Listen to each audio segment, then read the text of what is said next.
You say, oh, here we go. All righty.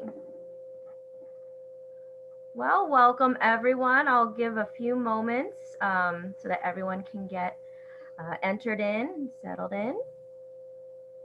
And then we'll get started. So thank you all for attending. Again, we'll give it a few moments while attendees come on in.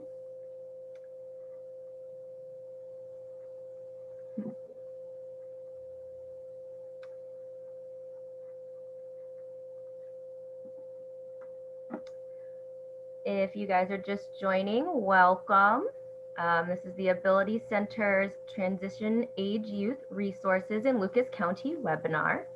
Again, I'll give some time to let everyone kind of settle in before I get started. But again, if you're just joining, welcome and thank you. Good morning, good morning. I feel like it's a good morning to host a webinar because it's not, at least where I'm at, it's not too pretty outside. So hopefully it'll get warmer and sunnier, hopefully. Oh, I think it is supposed to get warmer and sunnier today, so that's a good thing. Yes. Not, I'm kind of sick of the rain. It's kind of gloomy. I think they are saying it's supposed to rain tomorrow though, so. Oh, goodness. Well, at least it hopefully will get sunnier today. Did I hear it was supposed to get to like 70? I heard that too. Well, welcome to Northwest Ohio. But alrighty, well, I guess we can get started. Welcome to the Ability Center's Transition Age Youth Resources in Lucas County webinar. My name is Leah Whitaker, and I am in the Youth and Transition Department at the Ability Center. Before I get started with introducing our panelists, I would just like to go over some accommodations. We do have our interpreter, Shelly. Welcome and thank you. We do also have closed captioning available.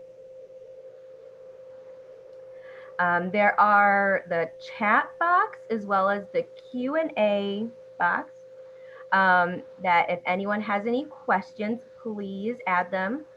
We will definitely be sure to go over any questions anyone has at the end of the webinar. So again, welcome. I'd like to introduce each of our panelists. Jeff Renner from Toledo Public Schools, Jeanette Bosselman from Opportunities for Ohioans with Disabilities, Sarah Burnham from Lucas County Board of Developmental Disabilities, Danny Morin from Site Center of Northwest Ohio, Kelly Shuck from Ohio Department of Developmental Disabilities, and Sonia Quinn from National Alliance on Mental Illness. So thank you all. And now that we've gotten started, I know I've introduced everyone, but if each of you would like to take a moment to again introduce yourself, what agency and maybe your title, and then maybe a little bit about your organization as well. Jeff, would you like to get started? Sure. I'm a teacher in the job training program at Toledo Public Schools, and we work with students with moderate to significant disabilities, helping them find some work experience, generally speaking, out in the community. We work through Toledo Hospital, St. Bede's Hospital, St. Anne's Hospital. We work on soft skills. We work on just developing appropriate work behaviors. And then with the end goal being our kids are going to end up in competitive integrated employment somewhere in the community by the time they graduate or shortly after they graduate. Thanks, Jeff. Sarah, would you like to go next? Hi again, I'm Sarah Burnham from the Lucas County Board of Developmental Disabilities. I am from the Children's Department, but I've recently moved to a new role as Community Inclusion and Employment Manager. So I've been part of our multi-agency planning group for transition age youth for about 4 years. At the Lucas County Board of Developmental Disabilities, we actually provide a variety of supports, all the way from very young children to adults. One of those is service and support supports, which we help coordinate services and get you linked to your community. We also provide employment navigation which is some specialized support for employment. We also provide some specialized support, a lot of community programs, and quite a variety. So we're there to support you through your life at all stages. Thank you, Sarah. I appreciate it. Jeanette, would you like to go next? Sure. Sorry, there might be some snoring in the background. My dog is apparently snoring away, so it's kind of comical. I'm Jeanette Bosselman from Opportunities for Ohioans with Disabilities. I am a vocational rehabilitation supervisor out of the Toledo office. And for those that aren't aware, Opportunities for Ohioans with Disabilities is the state agency that is charged with assisting individuals with disabilities in searching for, obtaining, maintaining, and advancing in their employment. And for the purposes of this meeting today in regards to transition students for us are individuals who are 14, not yet 22, currently in school, who have an IEP, a 504, a disability that an impediment to their ability to obtain employment. Thanks so much. Appreciate it. Sonia, would you like to go next? Good morning, and thank you for having me here today, Leah. I am Sonia Quinn, and I work for NAMI Greater Toledo, which is National Alliance on Mental Illness. And what we do here at NAMI, we promote wellness to individuals and family members who are living with a mental illness, and we help them through dedicating ourselves here at NAMI to educating, supporting, and advocating for the community. And hopefully we can talk about this a little later on, but we do have several support groups, classes that is very beneficial to teacher, parents, counselors, guardians, and grandparents. So thank you for having me, and hopefully you guys get to learn a little bit more about NAMI later on. Thanks. Danny, would you like to go next? Sure. So I'm Danny Marianne from the Site Center of Northwest Ohio. I am our program director, but we are a very small agency, so I actually still do some of our direct services, and I really try to be involved with the transition age youth, just because it's really a big passion of mine. The Site Center is really like a part of the team for hopefully any transition age youth who have vision issues that keep them from just doing things that a typically sighted person could be able to do without supports. So we can provide clinical or functional supports to maximize independence, like I said, for anybody who's got a vision impairment. And this could be services to maximize remaining vision. It could be white cane training. It could be life skills. It could be employment. It could be IEP supports. The family just wants another person at the table to have some input and to make sure that we're looking at a really comprehensive picture of all the ways to empower independence. Thanks so much. And last but not least, Kelly. Good morning, everyone. Jeanette has her dog snoring in the background, and I have a tree right outside my window, and the birds are very loud. So I'm going to apologize for that. I am with the Ohio Department of Developmental Disabilities, and I'm the Community Life Engagement Project Manager in Northwest Ohio. I work in the Office of Policy and Strategic Direction on our Community Life Engagement team, supporting all of the providers and county boards and other stakeholders in the movement of helping people connect to their community. And that includes transition age students. As an organization, the Ohio Department of Developmental Disabilities creates policy. We offer quite a bit of training and technical assistance to the field. And we also do quality and governance and oversight to our system. So in all areas of the DD system as a whole. So thanks for having me today. Thank you so much. And thanks everyone for introducing themselves. Let's get started. So the first question I have, can you guys tell us a little bit about how you partner with schools and maybe other organizations to support transition age youth? Okay, I'll jump in first. Okay, thanks. And hopefully Shelly can keep up with me because I'm a fast talker, so I'll try to slow down a little bit. Just as of last year, NAMI, we have really been trying to build a partnership with TPS. I have worked I've been working with Heather Baker over in the administration building, and we are trying to make sure that parents, counselors, and students are aware of our services. We're really trying to get that going, especially with the TPS schools, and help them transition easier. Our goal is to hopefully educate parents more and educate the counselors and teachers more to help our students that are transitioning and into high school. So that's what NAMI is doing as a coworker came in, sorry. That's what NAMI is doing, and we're hopefully going to build a really strong relationship with TPS. Is it okay if I go next? Yeah, of course. So one of the things that I've able to partner with several of the people here as part of a group called multi-agency planning. So we've got some great partnerships, because what we know is to have a strong transition for your student, your son or daughter, that it really helps if everyone can come wrap around and we're all working together on the same goal.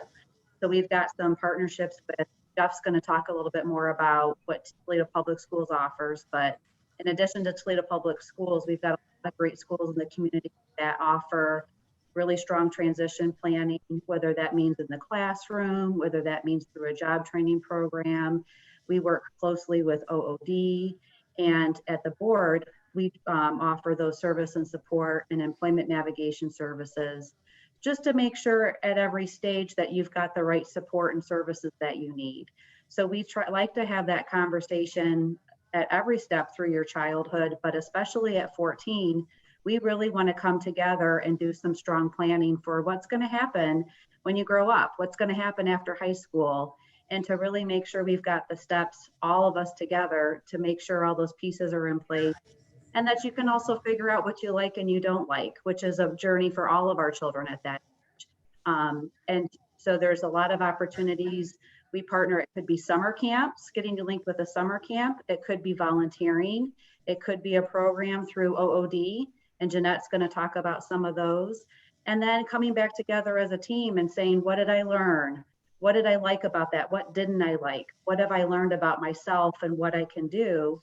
And then making sure that the teachers know how that went, that the providers know, if you've got a mental health worker, that they're aware of how they can support you. And also just to address any concerns that parents may have. So it's really great how we can all come together and, you know, be a support on every step of that journey.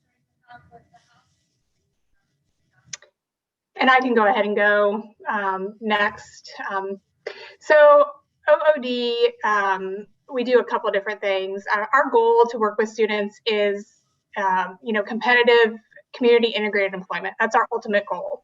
And so we work pretty closely with all the other agencies that are on this panel, agencies that are not on this panel, by trying to work with these students during this transition period, this time between high school and what comes next.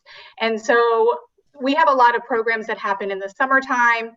Let me first start by saying we have all of our vocational rehabilitation counselors are trained to work with transition students. So it is, sort of a different specialty. And so we want to be sure that we are meeting the needs of those students and those families.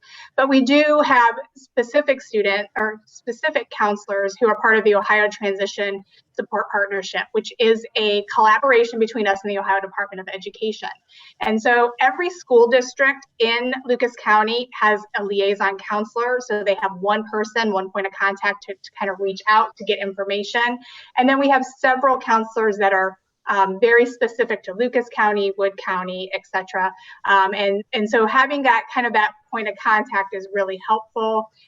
We work really closely with the County Board of DDs. We work very closely with the different school districts that we serve. And that is really helpful to, again, like Sarah was saying, to kind of wrap those services around that student. We work closely with them because what happens is the schools offer such amazing programs during the school year. And so what happens in the summer? How do we keep them engaged over those summer months? And that is a lot of times where OOD comes in. We have summer youth experiences. So those can be career exploration, those can be work experiences, that can be non-permanent employment. You know, a high school student, why can't they have a job just like any other high school student? So that is something that we might assist them with if that is where they kind of are in regards to their vocational development. So there's a lot of different things that we can offer, and those usually come in the summer. Some of them come during the school year. We're definitely a new world right now. Flexibility is the name of the game. And so we're trying to step in some ways where the school can't do things anymore, given the COVID situation. So I want to kind of just point out that we are there to kind of bridge that gap in the summer. A lot of times in a normal world, what happens is the school provides amazing services and experiences during the school year. We want to keep them engaged over the summer. The information that we gather during the summer, then we provide to the school and vice versa. And so we work as a team to make sure there's this continuous exposure to vocational services. There's continuous exposure to work, and work being the ultimate goal. And then we bring in those other team members as well, case managers from mental health boards or mental health services, county boards of DD. Wow, that's great. Yeah, for us, even at the Ability Center, you know, especially with, like you said, this year's kind of, we all have to be kind of flexible. We've definitely done a lot of outreach just to schools, not only in Lucas County, but other counties that we serve, just to let them know, hey, we're here. You know, obviously we don't want to overwhelm you, but if there's anything we can do to help and support, you know, we are here for you. And I think that's, you know, something that teachers and school districts are like, okay, that's nice to have somebody, you know, there for us just in case. So, well, thank you so much. Next question. There have been many challenges with online learning, and virtual programming, especially for those students and youth with disabilities. Can you discuss how school districts and organizations are able to still offer these programs and services during these challenging times? Jeff, do you want to start and just also talk a little bit about how you guys work with students too? Yeah, so to piggyback off the last question, when we first meet a student, it's generally at some point during their sophomore year, and we start working with them more intensely during their junior and senior years. We try to figure out where they're connected, where they're not connected. Sometimes they come to us already having an OOD application submitted, but most of the time not. Sometimes they come to us having someone from the Board of DD. Most of the time, it's maybe they got services when they were very young, and then they just haven't needed any services. And so for us, it's trying to figure out where they're at, what services they need to get in their life, so that as they transition into the world of work and into adulthood, they're connected. That stuff's still going on, even though we're online. So for us, our program has changed a little bit because we can't be out at the hospitals. We're still doing job training. We're still making those connections. We're still getting everyone involved in the team, and it's happening virtually instead of face-to-face, but it's still there. Our program has evolved a little bit this year since we can't be face-to-face. We can't focus on individual work skills. Like, you know, a student may have an interest in wanting to learn a little food service. Well, we can't be out of the hospitals learning food service. So we're focusing more on soft skills. We're focusing more on career exploration. We're focusing on some of the same things that the student would get through OOD in pre-ed services like self-advocacy. We're doing lessons on that. That would have normally been integrated into what students are learning in the hospitals through work. Now we're just focusing more directly on those things because we're doing it online.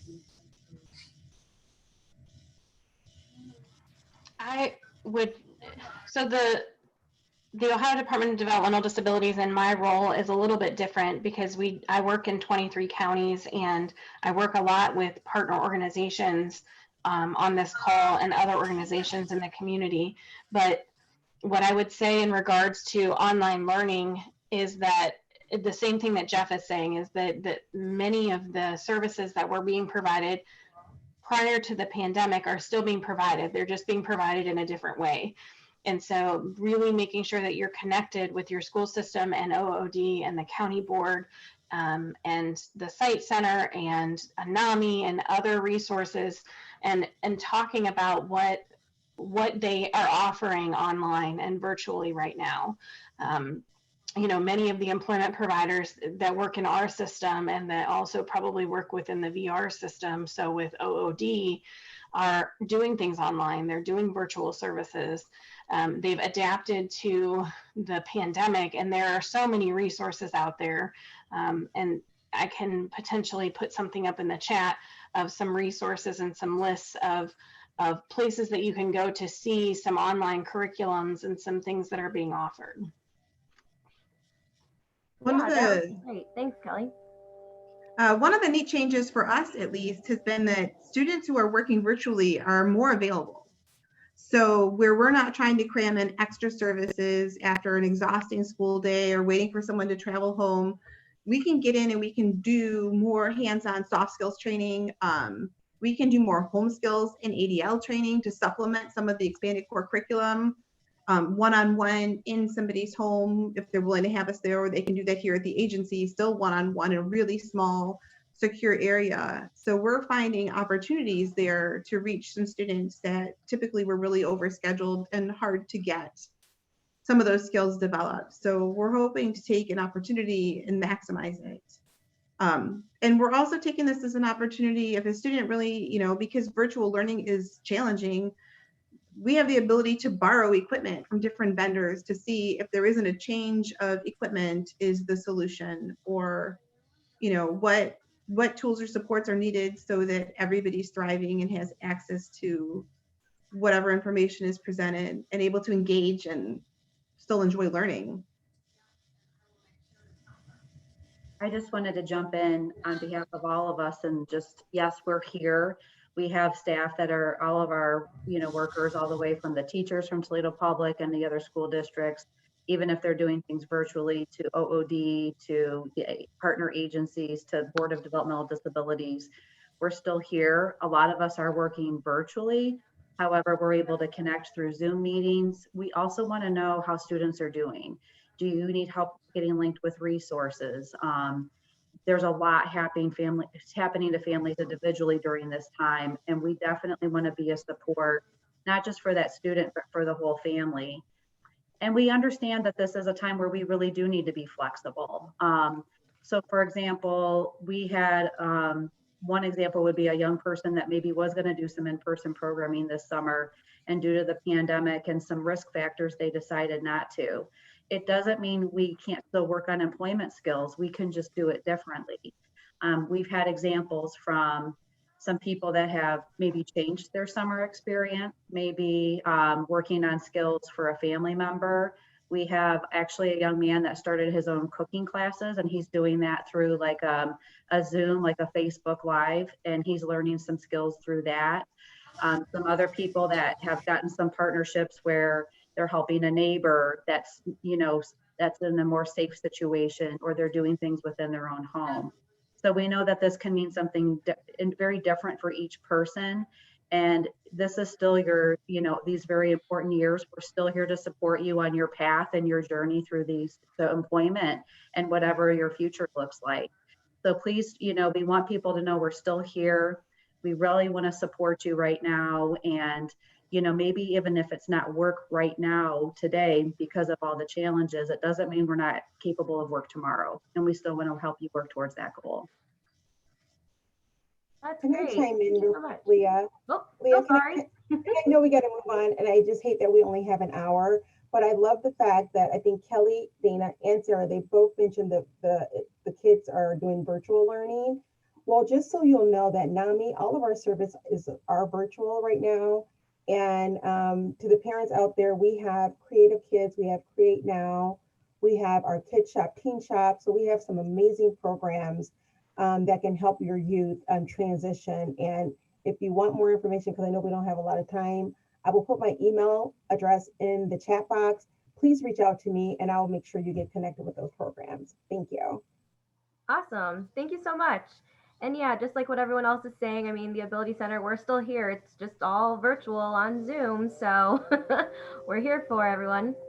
And yeah, so I guess I'll just keep moving through.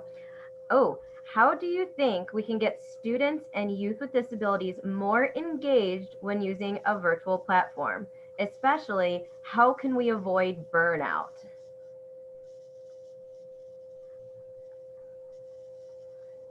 Anyone? Okay, It's as much jump in trouble real for us as professionals as it is for the students. Mhm. And I think Exactly. acknowledging that and being really honest with them and making it real, I think adds a lot of validity to what we do. And luckily, there are people who, like, we each specialize, you know, in our little boxes on Zoom in what we bring to the table. There are really great resources from people who are awesome at virtual presenting, and there's so much material out there that we don't have to invent it. We just have to stick it out and then share it like we have been at great ways to engage families, to keep kids involved. There's great tools out there for adding a poll so you can get kids involved without keeping everybody going in 1,000 directions and losing control of your webinar or your virtual lesson or whatever your goal is. I think it's just a neat time for us to take advantage of the resources that other people are putting out there. And I just was going to jump in. I'm sorry, and say No, real go ahead. quickly that because, and of course, I love my job and I love working for NAMI. So not to promote us too much, but you said how to keep them engaged. Make sure that we make it fun. I mean, there's so much going on with our youth right now, and sometimes, you know, they go to school, then they got this to do, they have all these other different things going on with their lives. So back to NAMI and our services that we have for, especially for youth, they're fun. Not only are they fun, but they're learning different things. They're learning coping skills and how to deal with everyday life, but we make it fun. So just parents, once again, I will plug NAMI. Please reach out to me and I will make sure you get in touch with the people that can send you the links for our Zoom Create Now and Kid Shop, Teen Shop. Thank you. No, Sonia, that was awesome. And I just wanted to piggyback off that and say to everybody at home, we understand it's hard to be on a screen all the time and we miss some of that in-person connection. I'm looking at Jeff, your teachers miss you. But I know we're all doing what we need to do to be safe right now. So talk to the people on your team, let them know what you're struggling with when it's hard. I know, like, a lot of our students that did summer youth this summer, the vendors, OOD vendors, did an amazing job making it very interactive. A lot of those students actually got paid for participating, which was really cool. And so let us know what's meaningful for you and what are some of the challenges. It could mean being flexible with what time you get on your meetings. It could mean letting us know what a good space in your house is. And it could even mean, like, as you're looking at virtual programming, there's a lot of options right now.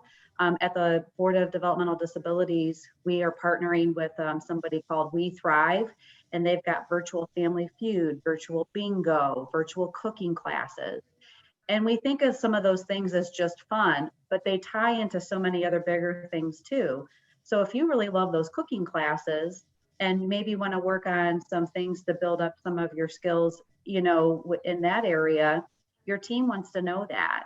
We've had some other people that maybe it's a chance to learn a lot about technology through some of your interactions, and that can kind of go on your resume, you know, things that you could build through job skills, either with in partnership with your teacher, your OOD worker. I can tell you, I have been pushed way out of my comfort zone with technology, and I've learned a lot and have learned some new ways to do things too.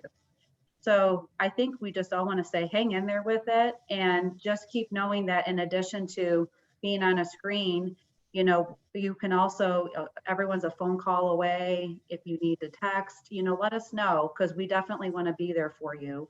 And even if there is an obstacle, let us know what it is so we can help you plow through it. Like, well, maybe I would be interested in that cooking class, but I need some supplies or something like that. Let your team know, and we can do our very best to problem solve that and make sure you have the resources you need. I think one other thing that I would just add, first, I threw a whole bunch of resources in the chat. I'm sorry if it was overwhelming to everybody, but I just wanted to throw them out there in case you wanted to take a look. A lot of really good resources. One thing that I would say is that we have to remember to take care of ourselves.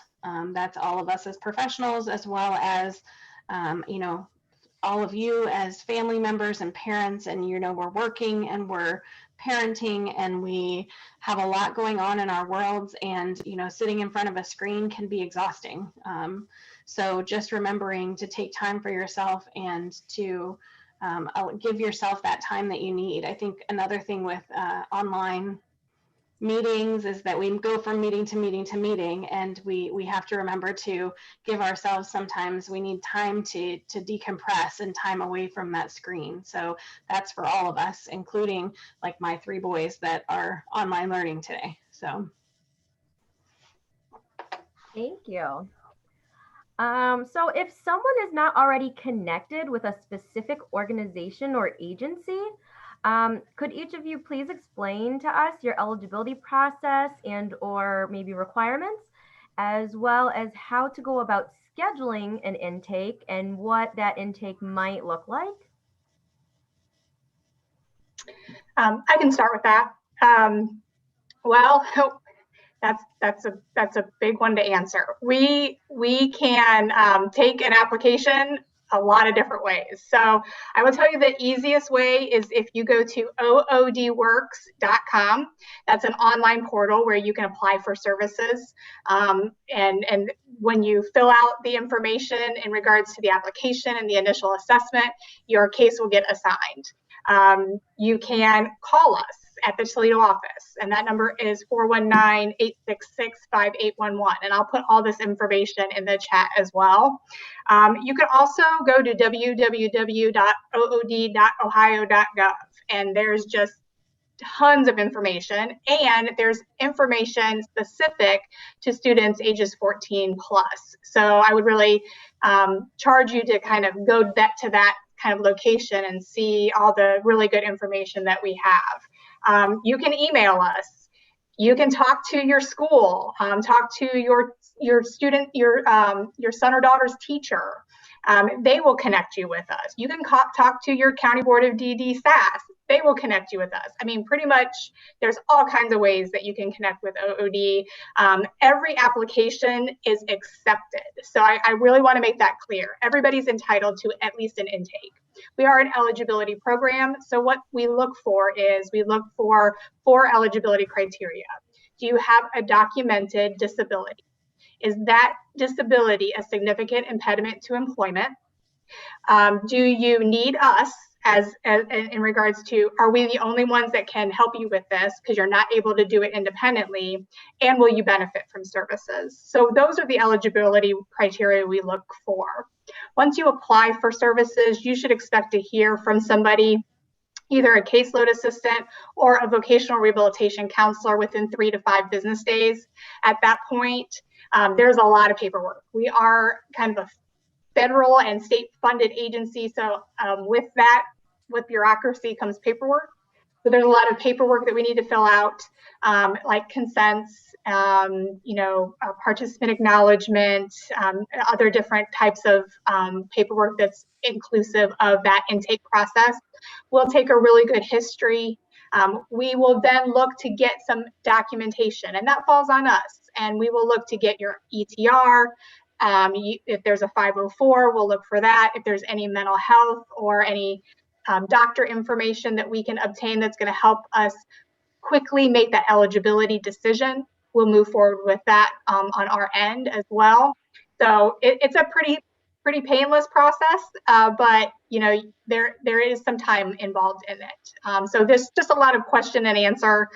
We are signing a lot of things virtually, so we just get virtual approval on a lot of things right now, and that's been amazing for us to be able to do that, because that's really helping us move things forward. So talk to your team. If you have a team surrounding you already, I can guarantee you any of them know how to get you connected with us, or vice versa. If you connect with us, we're gonna gather your team. So we've all we've all gotten very good at working together.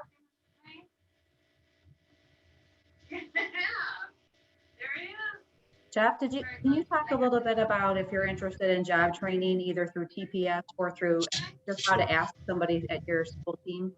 Sure. Okay, so unlike everybody else, we have no application process. That said, we usually go out to all of the classrooms who have students that may benefit from job training, and we talk to the teachers, we talk to the supervisors, and we try to figure out which kids really need our services. Because we take students out of high school and put them in a hospital setting, we need to make sure that it is an appropriate placement. So we do a lot of background research and try to figure out if the student is going to benefit from what it is we do. So every year we have about 35 openings in our program. We have about 75 students overall.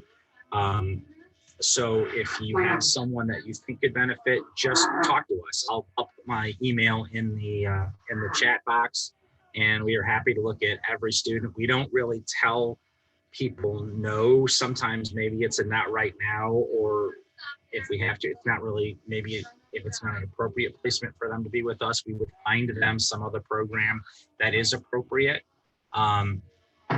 Every year we usually start with a waiting list, and as students come and go, we fill that. So everybody that's wanted a spot has pretty much got a spot. So, and I'll take my contact information into the chat box. If I may add too, Toledo Public Schools has done an exceptional job with their job training program. A lot of our other area school districts have also done some great things, but you don't have to be part of a job training program to work on those job skills.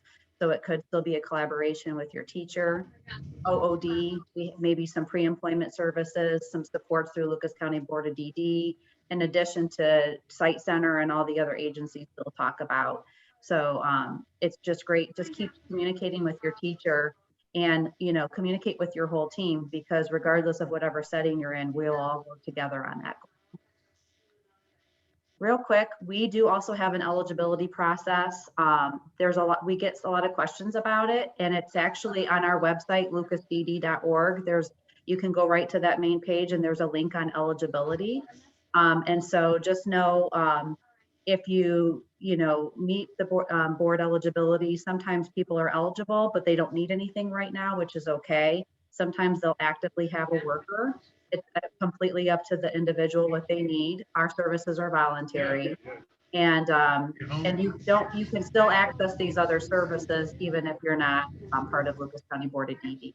But I put a link to our website in the chat box. Danny? So we don't really have an eligibility criteria either. Really, anybody can make a referral. You can go on our website. You can do it through a phone call.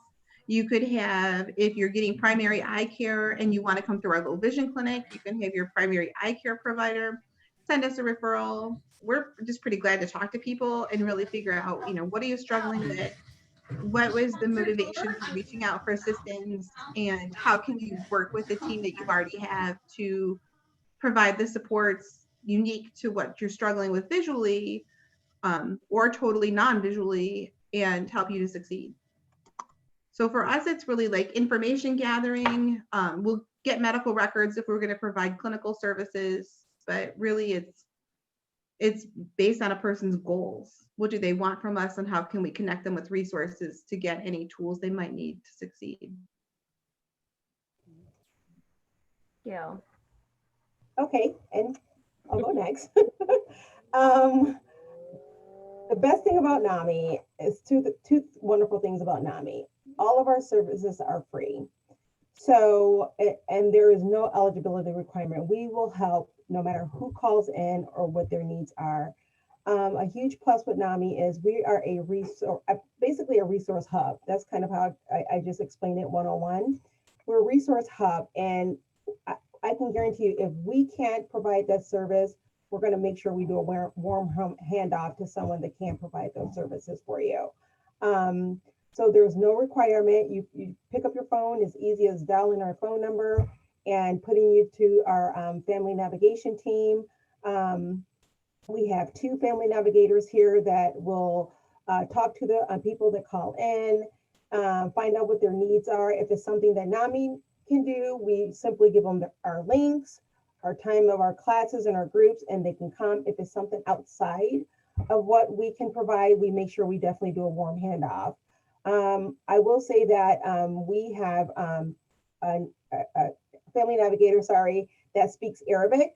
So that has been huge, and it's so helpful to NAMI to reach out to other communities that may have a language barrier. So we have really been working on that, helping other populations that may or may not speak English. So please keep that in mind. And just one more thing, and I promise I'm done. I know this is about the children, but I have to say to the parents, to the guardians out there that are taking care of these children, just remember that NAMI, we also care about you as well. We have services that can help you, support groups. We have small classes for individual needs. So please keep that in mind that we care about you too. Thank you. Thank you. And yeah, at the Ability Center, we do have an eligibility survey, as well as we are still taking intakes, and we've been doing them via Zoom. I did add our intake coordinator's information, Shelby for watching, I'm sorry. But her email is listed in the chat box. So thank you for all of that, everyone. Is there anything else you would like to share that has not been talked about already?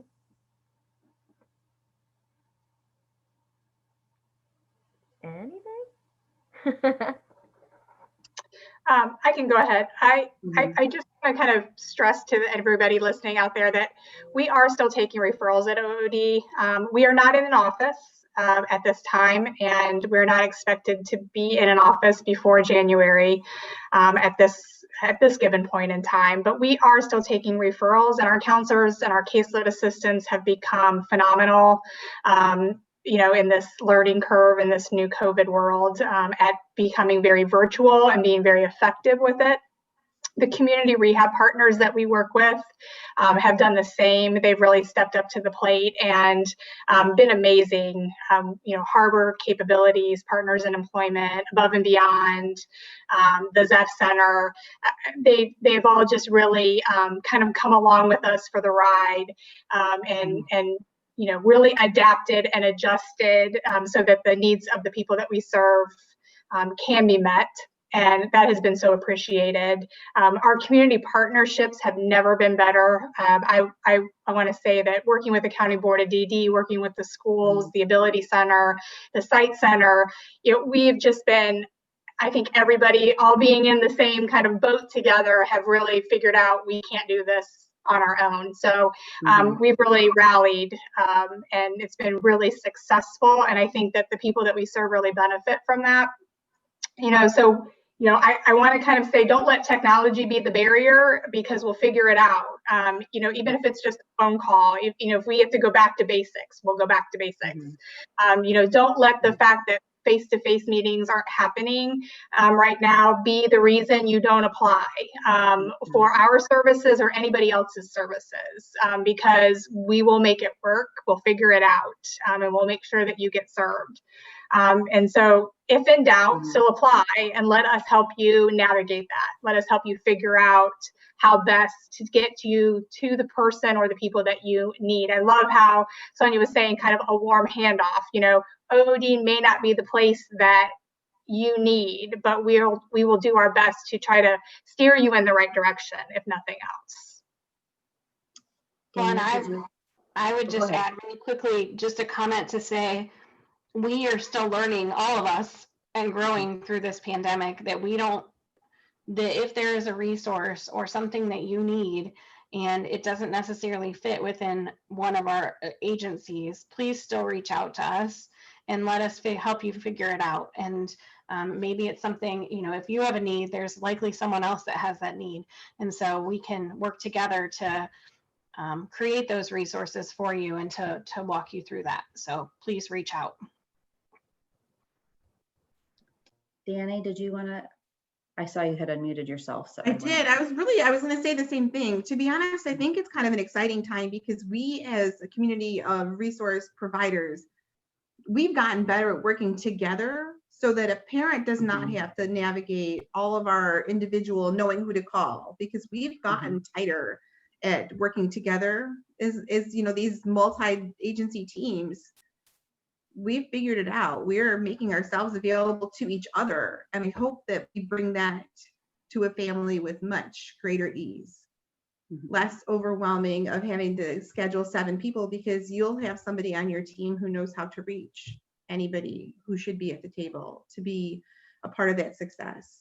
I guess my other thought was getting by isn't enough. If we can be a part of what you're doing and we can help you to succeed higher than just getting by, we want you to thrive. We want people who are struggling to know that all of what they want to achieve is possible. Yes.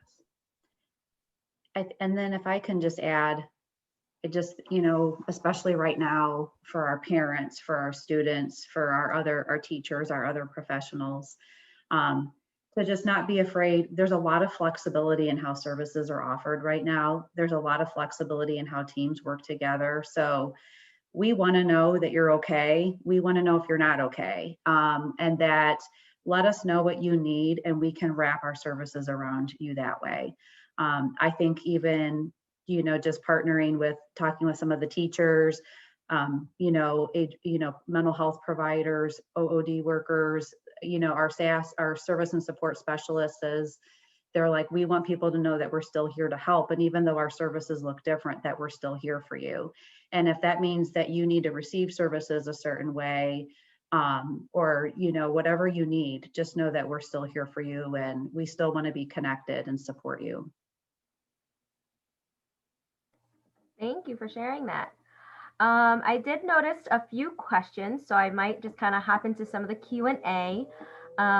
One asked, can we have the info to connect with We Thrive for Sarah? Added it into the chat. Oh, okay. Yep. I see So it there. there's a link for We Thrive Together. I didn't mean to jump on that, Sarah. I just wanted to No, throw that's it great. in there. So, and if you go to the top to the events tab, you'll get a calendar and it lists like lots of different things on every day. So, and you can just join. Yeah. It's a really great resource. It's wonderful. We are, a lot of our self-advocacy, we have a self-advocacy group of individuals with disabilities, and they have partnered closely with We Thrive.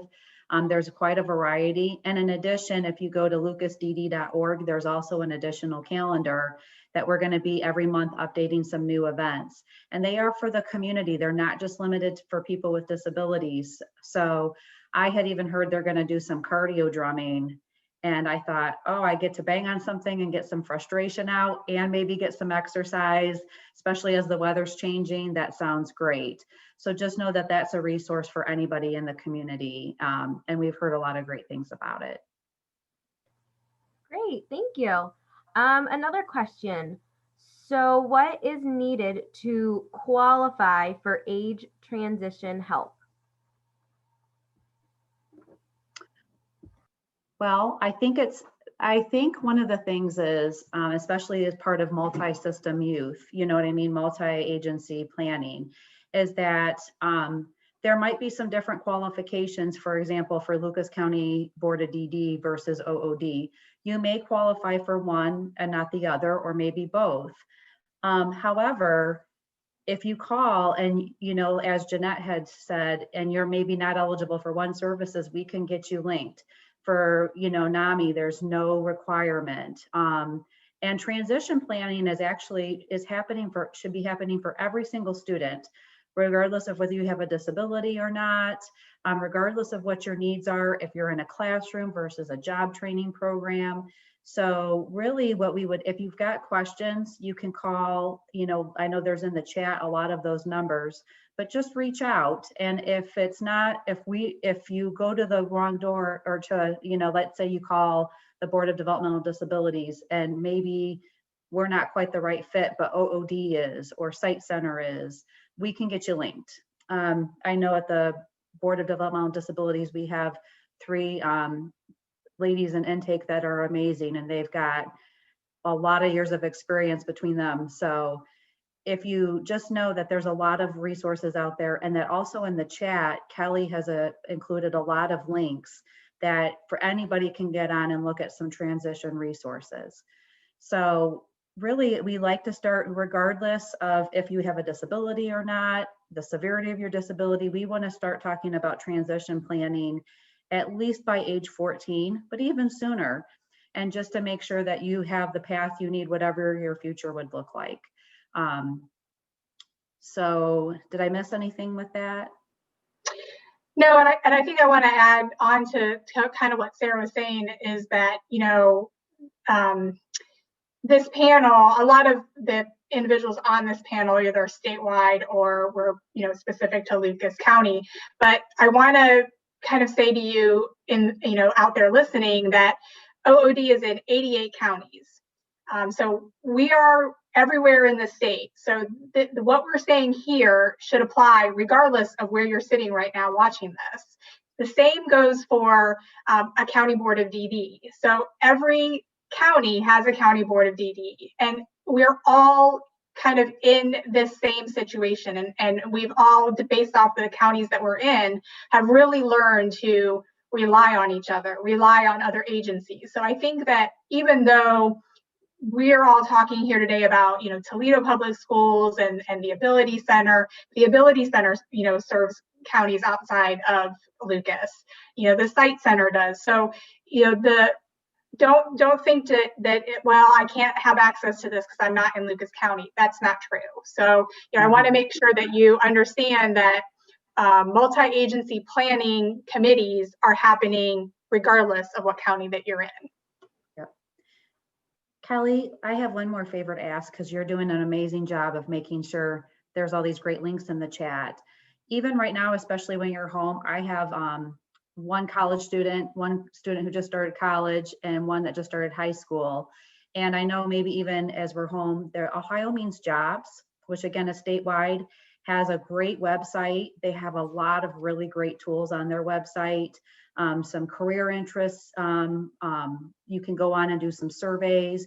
You can learn about different jobs. You can do some like money skills classes.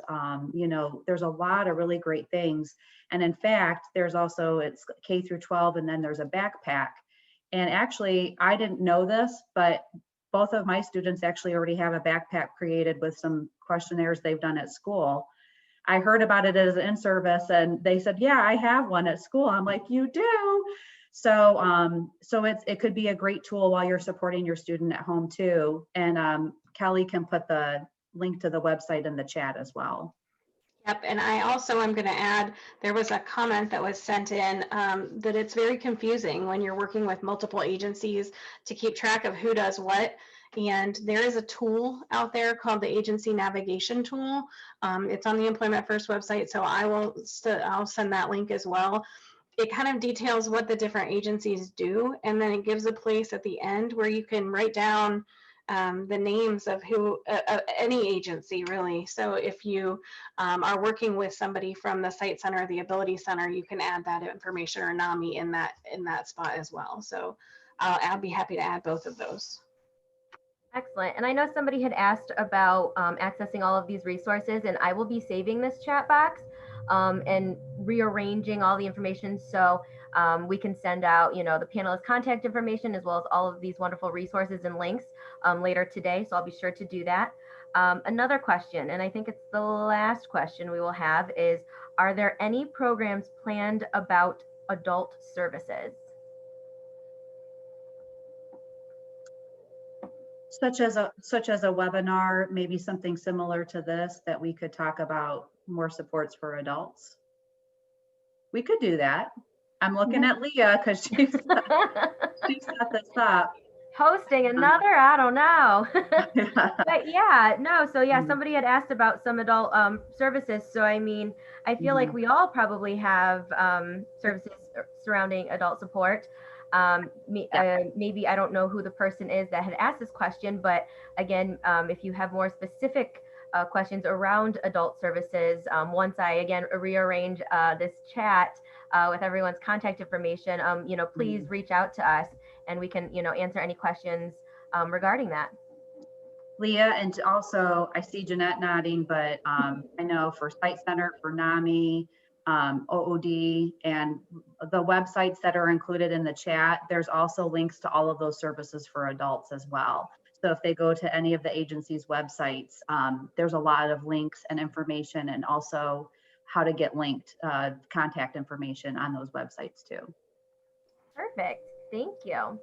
Well, and I think that if you're working with somebody from OOD or Toledo Public Schools or any of our agencies, they can help connect you to the adult side of things. So, or at least walk you through what that transition is going to look like. Of course. Thanks, Kelly. And last but not least, do you have any additional advice for parents or students who are at the transition age? Oh, I've got a couple. One, gather your troops. I mean, you can see all of the people that are willing to kind of partner with you and help you through this. You don't have to do this by yourself. And so we're all here to support you, and we want to do that. And, I would think that Sarah will probably piggyback on this too, but don't discount things like volunteer work, chores. Those things are very important. They develop a skill set. They develop what we call soft skills and hard skills that are needed, that transition well into work. So even if you're not able or willing right now to work out in the community, those are very important things. How to take instruction, how to take multi-step instructions, how to complete a task. They all play into that, and how you respond and how well you complete those tasks is always very important. And those are questions that we're going to ask, and we're going to ask mom and dad or the guardians or or the student themselves and say, how did that go? What did you do during this time?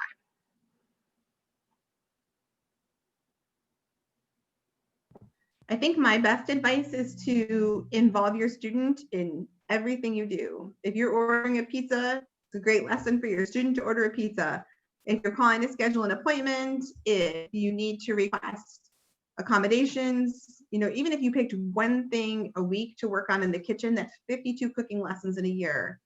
There's ways to just take little bits of things and it'll snowball. So every little thing you do is going to be a piece of the foundation for your kid to launch themselves into independence. And it's every lesson is good. Even failures are good because we can learn a lot from that. Definitely. Sonia, were you going to say something? Sorry. Yeah, I always have something to say. Sorry.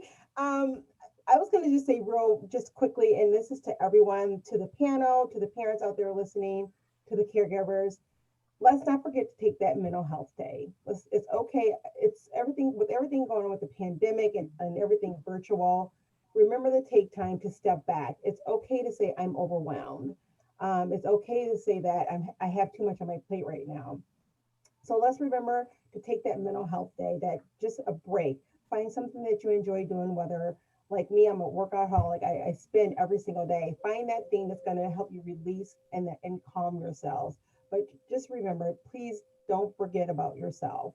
Sometimes we get so busy taking care of everybody else, we forget about ourselves. And it's so important, especially to my co-panel, take care of yourselves. We're all doing a lot more than we normally do, it seems like, since we're virtual. But just remember, for yourselves and for the people out there listening and watching, just take that mental health day and just take a break every now and then and take care of yourselves. Thank you. Thank you so much. Well, as we wrap up, again, I'd like to thank all of the panelists, Jeff, Jeanette, Danny, Kelly, Sonia, and Sarah for participating. Thank you, Shelly, for taking the time to interpret for us.